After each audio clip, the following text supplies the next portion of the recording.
Ola, chamo Ana Castro Nolle e hoxe imos a falar sobre un libro chamado Son os monstros de Paula Carballeira. Este libro trata de un monstro grande, un monstro pequeno, unha nena e un neno. É un pai que os nenos teñen unha casa ao lado do bosque e van xogar. E o pai, como é un pasote, pasa de todo, por non sabe que dan cos monstros, hasta que un día descubre e avisa os monstros que non xogan cos seus fillos. O autor deste libro é Paula Carballeira. Paula Carballeira é escritora e conta contos e naciu o 7 de setembro de 1972. E agora mesmo ten 49 anos.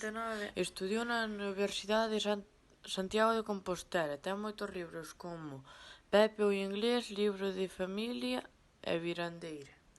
A valoración personal deste libro, para min, é que a verdade é que me gustou moito. É moi fácil de ler. O vocabulario é bastante fácil. Adeus.